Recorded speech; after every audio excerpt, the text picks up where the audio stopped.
নমস্কার বন্ধুরা। পুজোর সময় হঠাৎ করে বারবার হাই উঠছে, অনেকেই এটাকে খুব সাধারণ একটা ব্যাপার বলে এড়িয়ে যান। কেউ বলেন ঘুম পাচ্ছে, কেউ বলেন ক্লান্তি।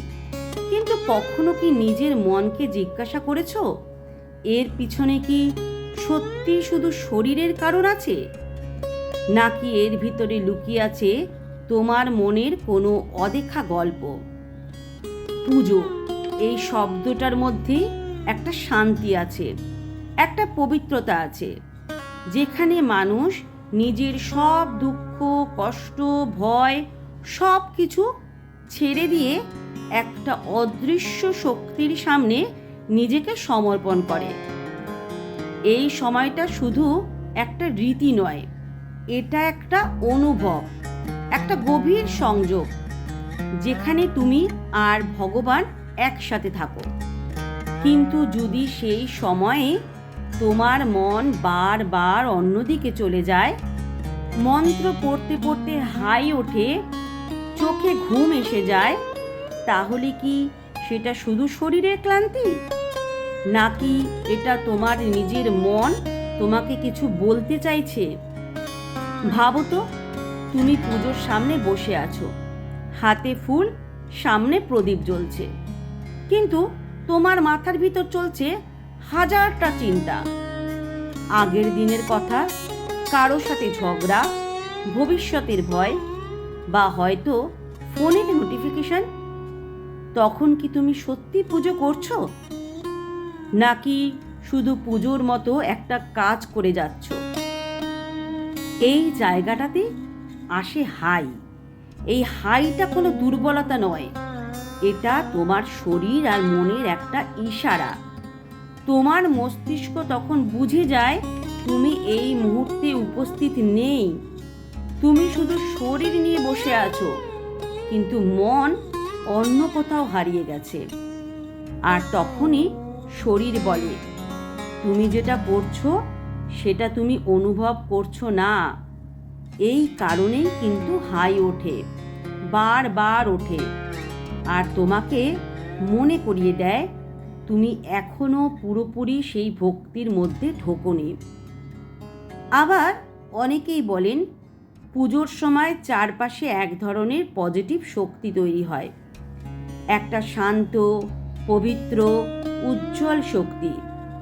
কিন্তু যদি তোমার মন তোমার ভরা থেকে দুশ্চিন্তা, রাগ, ভয় বা অস্থিরতায়, তাহলে সেই পজিটিভ শক্তির সাথে তোমার ভিতরের অবস্থার একটা টানাপোড়েন শুরু হয়। ঠিক তখনই শরীর হাইয়ের মাধ্যমে সেই অস্বস্তিকে বাইরে প্রকাশ করে। এটা যেন তোমার ভিতরের একটা ছোট্ট ডাক, নিজেকে একটু দেখো, তুমি ঠিক আছো তো? কিন্তু এখানে একটা খুব গুরুত্বপূর্ণ কথা, এটা কোনো অশুভ লক্ষণ কিন্তু নয়, এতে ভয় পাওয়ার কিছু নেই। এটা মানে এই নয় যে কিছু খারাপ হবে, এটা কোনো ভয় পাওয়ার বিষয় না, বরং এটা একটা সুযোগ নিজেকে বোঝার, নিজের মনকে ঠিক করার, নিজের ভক্তিকে আরও গভীর করার। যখনই পুজোর সময় হাই উঠবে, একবার থেমে যাও, একটু চুপ করে বসো, নিজের কাছে প্রশ্ন করো, আমি কি সত্যি ভগবানের সাথে কথা বলছি? আমি কি মন দিয়ে প্রার্থনা করছি, নাকি শুধু নিয়ম পালন করছি? যদি মনে হয় তুমি শুধু নিয়ম মেনে করছো, তাহলে সেটাই তোমার নতুন শুরু।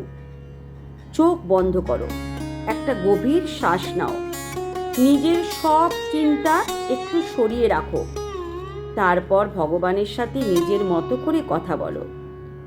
কোনো বাইরে বা কোনো বইয়ের ভাষায় না, কোনো মুখস্থ মন্ত্রে না, নিজের মনের ভাষায় বলো।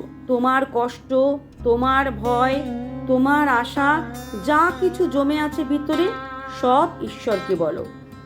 দেখবে ধীরে ধীরে তোমার মন শান্ত হয়ে আসছে, হাই কমে যাচ্ছে, আর তুমি সত্যি অনুভব করতে পারছো সেই পুজোর শক্তিটা।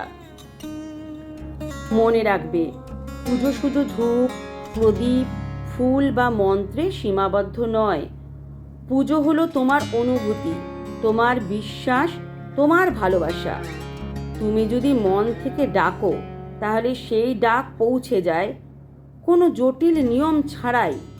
আর যদি মন না থাকে, তাহলে হাজার নিয়ম মেনেও সেই পূর্ণতা পাওয়া যায় না।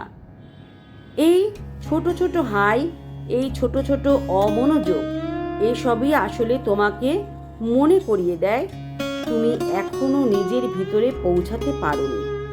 তাই এগুলোকে অবহেলা করো না, এগুলোকে ভয়ও পেও না, এগুলোকে বুঝতে শেখো।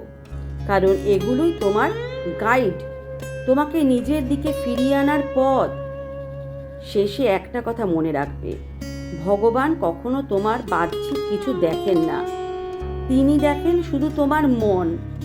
আর যেদিন তোমার মন পুরোপুরি ভক্তিতে ডুবে যাবে, সেদিন তুমি আর হাইয়ের কথা ভাববে না, সেদিন তুমি সময়ের কথাও ভুলে যাবে।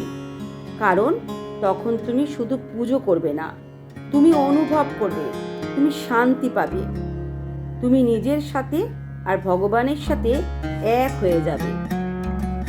তো বন্ধুরা, ভিডিওটি কেমন লাগলো অবশ্যই জানাতে ভুলবেন না। আর যদি ভিডিওটি ভালো লাগে, তাহলে অবশ্যই চ্যানেলটিকে সাবস্ক্রাইব করার অনুরোধ রইল। আর এই ভিডিওটি সম্পূর্ণ দেখার জন্য আর শোনার জন্য আপনাদের কাছে অসংখ্য অসংখ্য ধন্যবাদ।